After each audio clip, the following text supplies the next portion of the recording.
Um coração quebrantado diante da presença de Deus. Um coração quebrantado que busca a santidade. Ele reconhece a sua falha. Mas um outro ponto também que me chama a atenção aqui está no versículo 19. E Davi foi em obediência ao Senhor. Aquele homem que começa o texto desobedecendo a Deus. Aquele homem que começa o texto que nós lemos fazendo aquilo que Deus desagrada. Agora, no seu quebrantamento, ele busca fazer aquilo que agrada a Deus. Ele deseja obedecer. Quebrantamento também nos faz ter o desejo de obedecer a Deus. O quebrantamento também faz a gente querer saber qual é a vontade de Deus para as nossas vidas.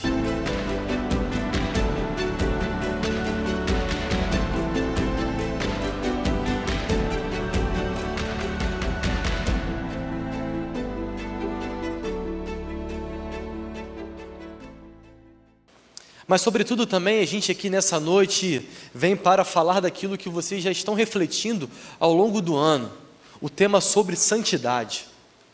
Santidade é um tema muito precioso e muito oportuno nós falarmos sobre isso, porque, por muitas das vezes, dentro da nossa caminhada cristã, a gente percebe que esse tema, às vezes, fica um pouco de lado, ficam-se colocado para debaixo do tapete, às vezes, esse tema. Mas que bom que essa igreja, nesse ano, decidiu parar tudo e refletir em cima da santidade. Porque a santidade é aquilo que agrada ao Senhor. A santidade é aquilo que faz Deus olhar para o seu povo e encontrar prazer. Religados é o nome da juventude de vocês, religue, que acredito que venha de religados. E uma das características dos religados é a santidade que tem com o Senhor. Mas, muito mais do que somente falar a respeito da santidade, hoje eu quero trazer nessa noite uma característica de uma vida de santidade, que é o quebrantamento. Para nós vivermos uma vida de santidade, para nós crescermos na santidade com o Senhor, nós, na nossa caminhada cristã, precisaremos de quebrantamento. Durante toda a Bíblia, nós vamos ver o Senhor falando sobre quebrantamento. Constantemente, na história dos reis, na história dos profetas, nós vamos ver Deus chamando o povo ao quebrantamento. Era necessário o quebrantamento para que o povo de Israel pudesse se consertar diante do Senhor. E ali, olhando mais precisamente para o livro do profeta Joel, nós vamos perceber que enquanto a nação de Israel estava perdida, enquanto o povo de Israel estava com o seu coração longe do Senhor, Deus, por meio do profeta, diz: é necessário que o povo se quebrante verdadeiramente, para que possa novamente encontrar o caminho da comunhão, para que possa encontrar o caminho da santidade. É nisso que nós queremos refletir nessa noite. Eu quero te convidar a você a abrir sua Bíblia no livro de 2 Samuel, no capítulo 24.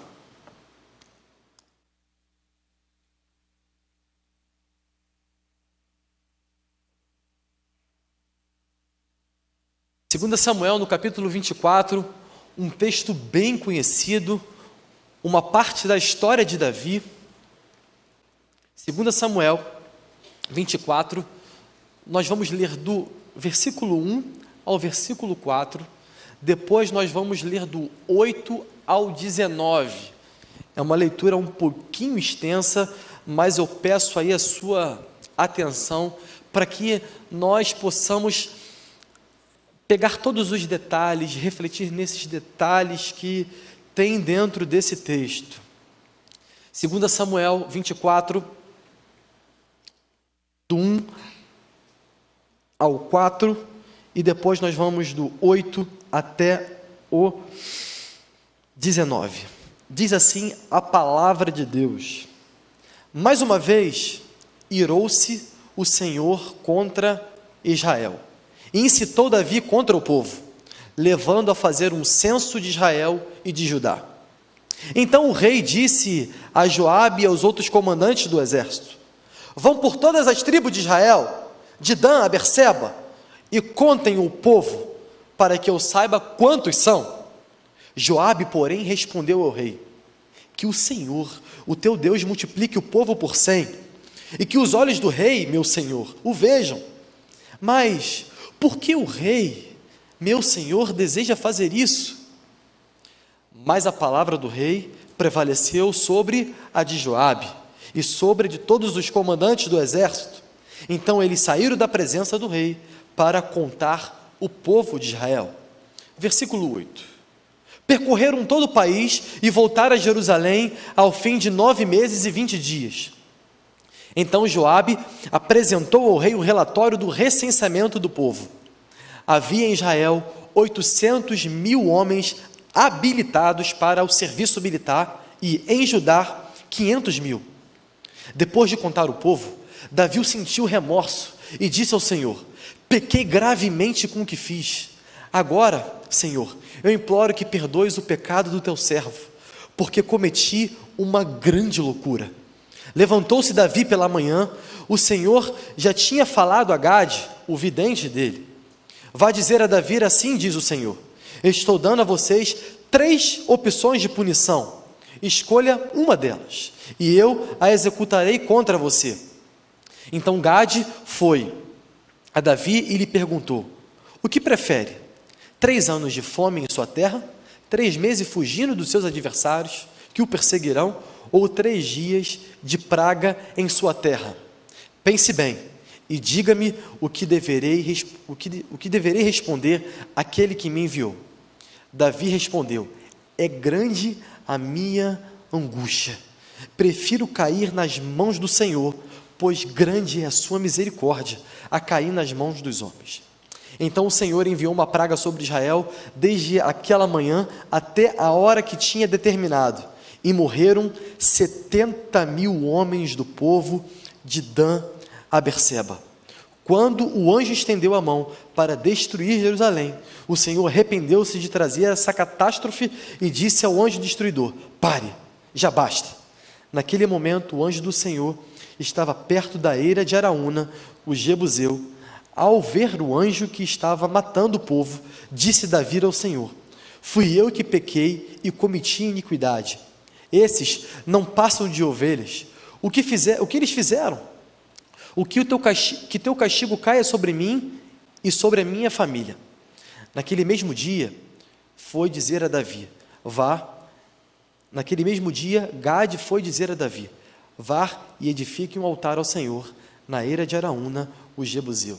Último versículo, versículo 19, diz assim: Davi foi para lá, em obediência à ordem que Gade tinha dado, em nome do Senhor. Amém. Vamos orar mais uma vez? Senhor, estamos diante da Tua Palavra, e nosso coração, mais uma vez aqui, com os louvores, com tudo que foi pregado já, através das canções, já estamos sensíveis à Tua voz. E pedimos para que agora, no momento que a Tua Palavra é falada, é dita, os nossos corações possam estar quebrantados diante da Tua presença para ouvir aquilo que o Senhor tem para a gente hoje. Em nome de Jesus, Senhor. Amém, amém e amém. Esse texto é muito conhecido pela parte também final dele. Se você continuar a leitura até o final, você vai perceber, ou você vai lembrar, daquela frase bonita que Davi diz: só quero oferecer aquilo que me custe, só quero oferecer aquilo que possa me custar algo. Quando Davi chega até o terreno de Araúna para comprar o terreno que futuramente seria o templo aonde Salomão iria construir. É um texto belo, é uma história bonita, é um momento que nós olhamos aqui em que Deus se faz presente. Mas quando nós olhamos para o início desse texto, essa parte que nós lemos, mesmo que saibamos que no final do texto a história vai terminar legal, mas no início a gente descobre, pela parte que nós lemos, que o negócio não começou tão bem assim. O rei Davi, o grande rei Davi. Esse mesmo homem que, quando era apenas um simples pastor de ovelha, e o profeta Samuel foi lá na casa de Jessé buscá-lo, ele nem foi lembrado pelos seus pais e pelos seus irmãos, mas o Senhor havia lembrado de Davi. Esse mesmo homem que, enquanto ainda era um soldado de Saul, teve inúmeros livramentos nas batalhas contra os filisteus. Prova essa, a gente lembra daquela história bem conhecida de Davi, quando ele enfrenta Golias, aonde todo o exército de Israel se acovarda, mas ele, em nome do Senhor dos Exércitos, é usado para derrubar aquele gigante. Não somente essa história, mas também nós lembramos do perdão e da misericórdia que Davi tem na sua experiência com Deus após o pecado com Batseba. Nós estamos falando de um homem que experimentou experiências profundas com o Senhor, em que todo o povo de Israel olhava para ele e dizia: ali está um homem de Deus. E sendo mais profundo ainda, a Bíblia fala que esse homem, Davi, era um homem segundo o coração de Deus. Pensa comigo. E nesse texto que nós acabamos de ler agora, após todos esses eventos que aconteceram, se nós formos olhar para um texto paralelo a esse que nós lemos, que está lá no livro de 1 Crônicas, no capítulo 21, que narra a mesma história, vai dizer que nesse momento em que Davi vai fazer esse censo, ele está cego por Satanás, está tendo uma postura que Deus desaprova, e por isso que Deus se ira contra Davi. Não é lógico a gente pensar que esse homem que teve tantas experiências com Deus, esse homem que passou por tantas experiências em que foi marcado pelo Senhor, agora está cego, está fazendo algo que Deus desaprova. É no mínimo um tanto quanto esquisito. Isso me faz lembrar daquilo que o apóstolo Paulo escreve aos Coríntios: aqueles que estão em pé, cuidado para que não caiam. Quando nós falamos sobre santidade, meus irmãos, nós queremos parar e refletir sobre isso, sobre nós, porque é um tema que nós precisamos estar em constante trabalho, é um tema que nós precisamos estar em constante reflexão. Santidade não é um evento que acontece uma hora ou outra. Santidade não é um momento onde nós somos cheios pelo Espírito Santo ali num lugar e depois nós esquecemos daquilo. Não. Santidade é um investimento diário da nossa vida em que nós estamos buscando ao Senhor todos os dias. Não é um domingo, não é quando eu venho à igreja, mas não é somente quando eu estou aqui na igreja, mas são todos os dias.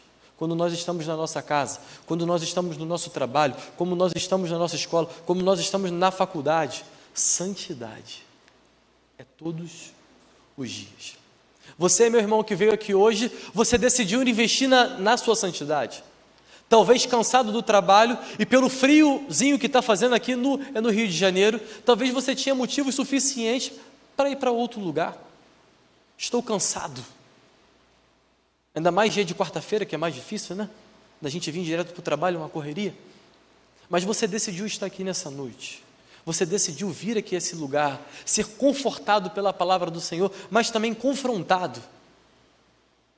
Você decidiu investir na sua santidade. Você poderia estar em qualquer outro lugar.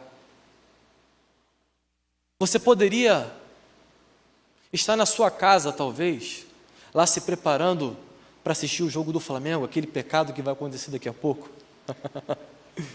Não posso nem brincar aqui que o pastor Anderson é flamenguista, né? Não conta para ele não, corta essa parte. Mas você decidiu estar aqui. Você decidiu vir aqui à presença de Deus. Você decidiu dar um passo a mais na sua santidade. E nós precisamos estar em constante trabalho na nossa santidade.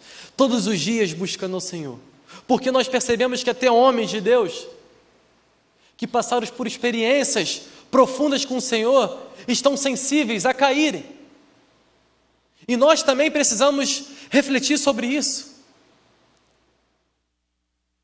E eu paro e penso, aqui dentro desse texto, e quero refletir contigo nessa noite, como essa falta de quebrantamento de Davi, nesse momento, como esse apagão que deu em Davi, o desconfigurou totalmente. A Bíblia fala que Davi ficou cego pela decisão que estava tomando. O grande rei de Israel agora está cego na sua vaidade, cego pelo seu orgulho, de querer saber quantos homens tinham sobre a sua disposição, sobre o seu comando. Vemos aqui, manda contar quantos homens tem de tal lugar a tal lugar. Eu quero saber quantos estão à minha disposição. Essa vaidade desagrada ao Senhor. Porque Davi usa a sua autoridade para fazer aquilo que Deus desaprova. Talvez você me pergunte, por que esse censo que Davi decidiu fazer desagrada tanto ao Senhor, desagradou tanto a Deus? E eu consigo encontrar nesse texto pelo menos dois motivos. Uma era a confiança em si próprio. Davi estava confiando mais na sua mão do que na mão de Deus. Davi estava confiando mais no seu exército. Davi estava confiando mais no seu poder bélico. Davi estava confiando mais no seu poder militar do que no Senhor. Quando nós olhamos para a história de Israel, nós vamos ver que foi a mão de Deus que carregou aquele povo. E parece que nesse momento, Davi se esquece totalmente disso. Mas um outro motivo também que eu consigo perceber que causa cegueira em Davi e que desagrada a Deus é o rei está cheio. O rei quer sair bonito na foto. O rei quer pegar a glória que deve ser de Deus e quer trazer para ele. O rei quer se sobrepor. Duas posturas. Davi, que o deixa cego pela sua vaidade e pelo seu orgulho.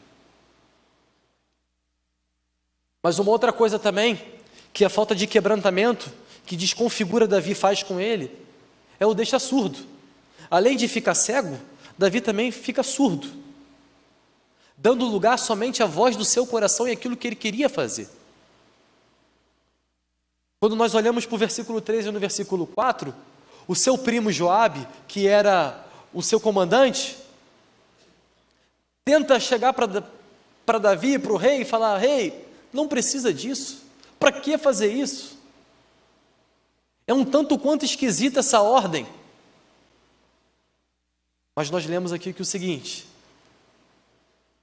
a palavra do rei, ela prevalece. Davi estava surdo. Não conseguia mais ouvir ninguém a não ser o próprio coração, a sua própria prepotência. Cego, surdo e só dando ordens que desagradava ao Senhor. Esse era o Davi nesse momento da história. Um tanto quanto esquisito e um tanto quanto desconfigurador nós olharmos para esse homem e vermos essa postura. Mas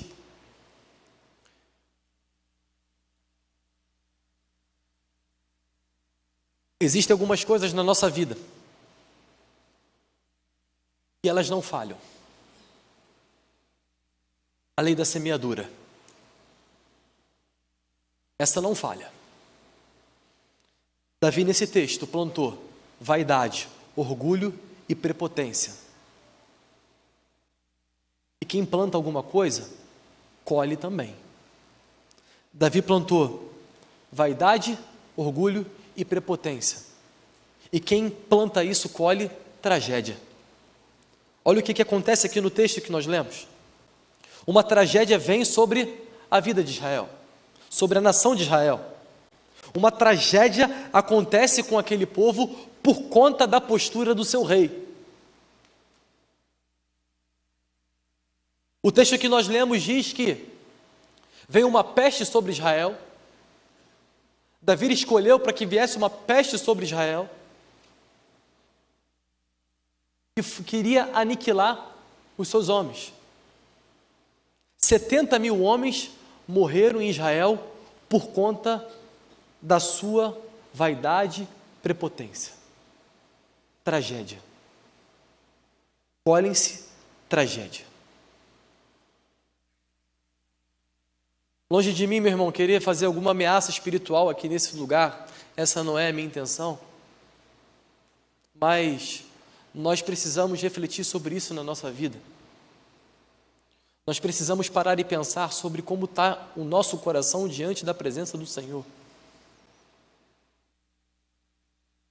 Como tem sido a minha santidade diante de Deus? Como tem sido a minha caminhada cristã com o Senhor? Porque quando nós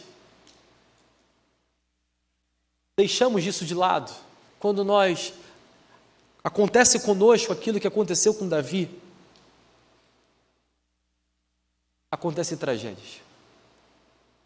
Há mais ou menos umas semanas atrás eu estava conversando com um amigo e ele estava me contando sobre a sua família. E ele estava muito triste pelo fato que tinha acontecido. Uma pessoa muito querida havia falecido. E ali, quando estava naquele processo final de vida daquela pessoa, eles estavam ali fazendo aquela reflexão e toda a família tinha sido dividida por brigas, toda a família tinha sido dividida por problemas e faltava perdão, e faltava ali mais compreensão, e faltava coisas que eram necessárias para que eles pudessem viver bem. Eles decidiram alimentar a vaidade e o orgulho deles. E quando chega no dia do sepultamento, toda a família se encontra. A família que antes se encontrava em momentos felizes, por conta dessas confusões, não se encontraram mais, agora chegaram ali diante daquele sepultamento e viram novamente uns aos outros. E eles, por um minuto, botaram a mão na consciência e falaram: o que adiantou o nosso orgulho? O que adiantou a nossa vaidade? Olha no que deu. Nós estamos todos reunidos aqui, num momento trágico na nossa história. Tragédias acontecem quando nós não temos uma postura de quebrantamento e de santidade. Mas louvado seja Deus, louvado seja o nosso Senhor, que, como o texto aqui diz também, que é rico em misericórdia, que não olha para os nossos fracassos, que não olha para a nossa pequenez, e que está sempre disposto a nos estender a mão e nos dar uma segunda chance. O mesmo Davi que passou por esse todo o processo aqui, que nós lemos, é o mesmo Davi que escreve no Salmo 51, que um coração quebrantado, um coração contrito, o Senhor não despreza. É nos momentos aonde a gente, por mais difícil que a gente esteja vivendo, E por mais que nós tenhamos falhado e errado, mas quando nós verdadeiramente nos quebrantamos diante da presença de Deus, Ele não o despreza. Ele está sempre disposto a nos acolher. E é isso que acontece aqui com Davi, dentro desse texto. Quando acontece essa tragédia em Israel, ele põe a mão na consciência e diz: o que eu fiz? E ali aquele homem, que antes começa de uma maneira tão confusa de quem ele era, agora ele começa a ter uma nova postura diante do Senhor. Uma postura que nos mostra uma rendição pela misericórdia de Deus. Pois o Senhor é a grande em misericórdia, diz Davi, para nos fazer levantar novamente. Davi abre mão da sua vontade. Davi abre mão daquilo que a sua autoridade estava fazendo. Agora, a sua cegueira começa a desaparecer, a sua surdez também. Ele começa a dar lugar para ouvir a voz de Deus na sua vida, para ouvir a voz de Deus no seu coração. E mais uma vez, se quebrantar buscando a misericórdia de Deus. É uma postura que a gente vê nesse coração quebrantado que Davi começa a ter agora. Mas uma outra coisa também que me chama a atenção, nessa nova postura que Davi começa a ter, é que é um reconhecimento da sua falha. Um quebrantamento verdadeiro, ele busca a misericórdia de Deus, mas também ele reconhece a sua falha. Ele reconhece aonde ele está errando. Olha aqui comigo no verso 17, o que Davi diz: fui eu quem pequei. Fui eu que errei.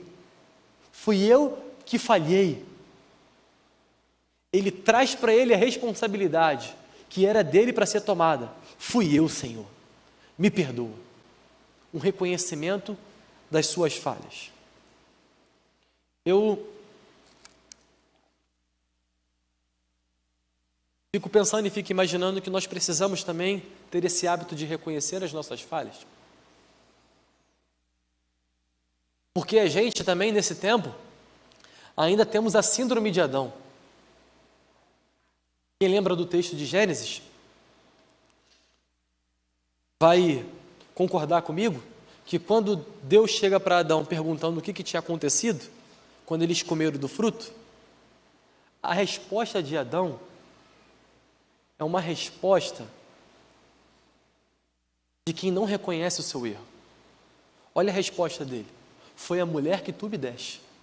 Ele consegue numa frase colocar culpa em Deus e na mulher. Foi a mulher que tu me deste. Tira toda a responsabilidade dele, coloca a responsabilidade na Eva e em Deus. E quantas vezes, às vezes, nós fazemos isso também? Quantas vezes a gente não consegue reconhecer os nossos erros? Quantas vezes a gente não consegue bater no peito e falar: fui eu que falhei, fui eu que errei? Quantas vezes a falta de reconhecimento de um erro, de um pecado, tem destruído as nossas famílias?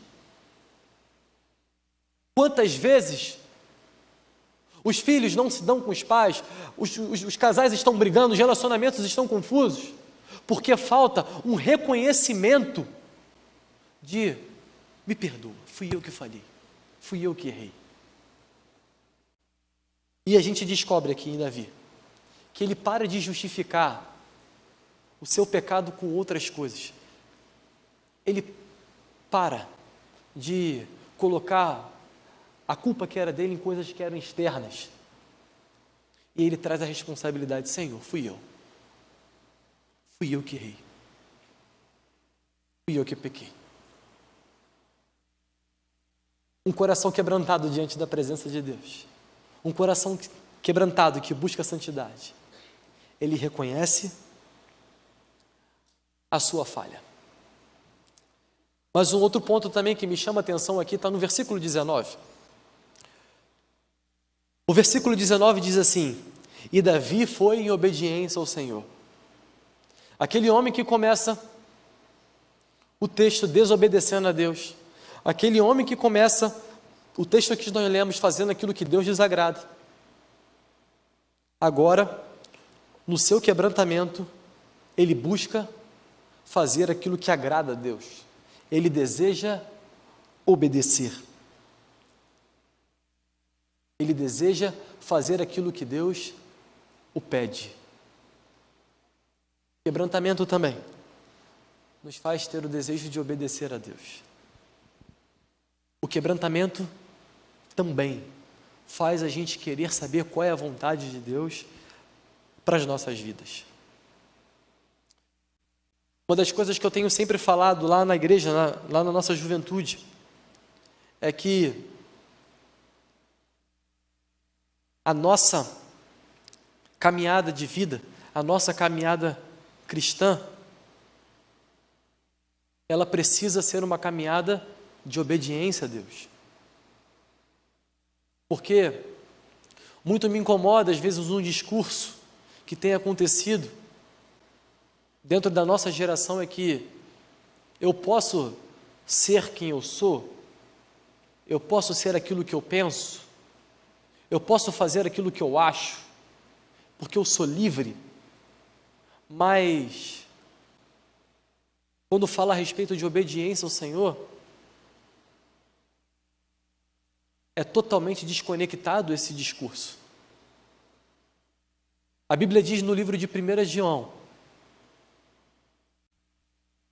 que aqueles que amam o Senhor o obedecem. A prova de um coração quebrantado, a prova de quem é de Deus, de quem busca a santidade, é a obediência. Nós mostramos o nosso amor pelo Senhor quando nós obedecemos os mandamentos, quando nós observamos a palavra, quando nós observamos aquilo que Deus tem falado com a nossa vida.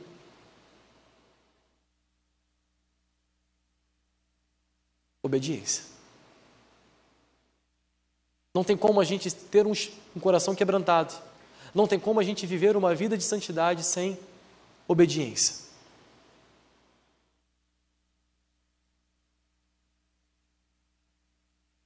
Davi agora começa o texto mal, como nós lemos.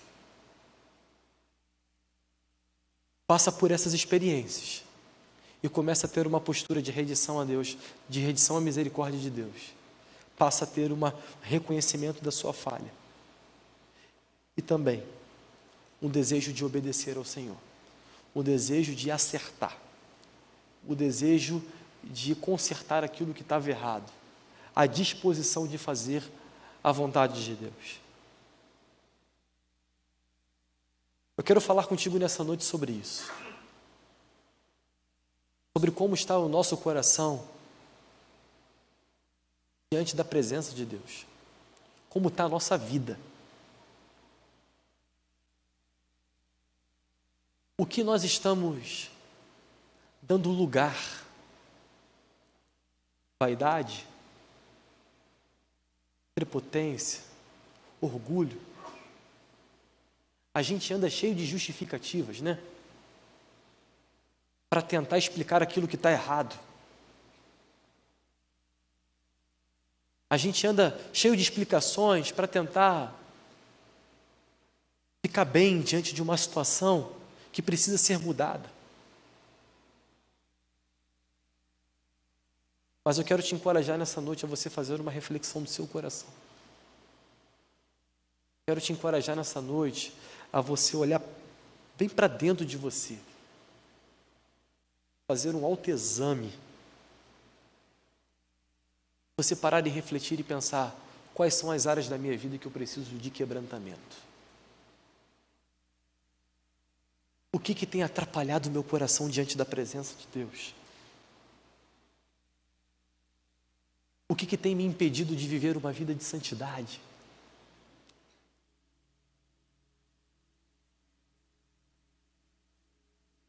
Eu espero que nessa noite a gente saia daqui convicto daquilo que nós precisamos fazer, daquilo que nós precisamos pedir a Deus para que o nosso coração alcance.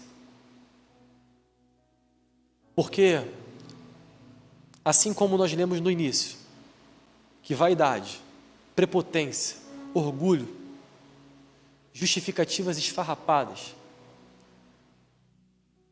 levam a gente a tragédias, uma postura de rendição à misericórdia de Deus, de reconhecimento das nossas falhas e o desejo de obedecer ao Senhor faz a gente ter a aprovação do Senhor. Se nós olharmos para o último versículo desse capítulo que nós lemos, diz assim: Davi ali edificou um altar ao Senhor e ofereceu holocaustos e sacrifícios de comunhão. Então o Senhor aceitou, aprovou as suas súplicas em favor da terra, e aquela praga que exterminava Israel cessou, parou. Davi experimentou novamente, por conta da sua postura de quebrantamento, mais uma vez, o favor de Deus sobre a sua vida, sobre aquele povo. Quero te convidar e quero te encorajar a você quebrantar o seu coração nessa noite para o Senhor, a você refletir no que está errado, no que você sabe que Deus não aprova, mas que você continua fazendo. Nós precisamos de sinceridade diante do Senhor. Nós precisamos de estar com o nosso coração aberto diante da presença dEle. Diante dEle, nada fica escuro, nada fica oculto. Diante dEle,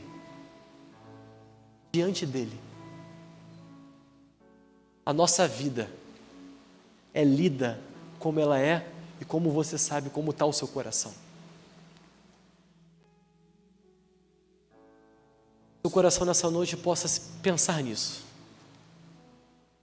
Que você tenha contínuos quebrantamentos verdadeiros diante da presença do nosso Senhor, que é rico em misericórdia e que está sempre disposto a nos pegar pela mão e consertar aquilo que está torto e alinhar aquilo que está errado, para que nós possamos experimentar o favor de Deus sobre as nossas vidas. Amém? Vamos orar? Você pode ficar de pé no seu lugar?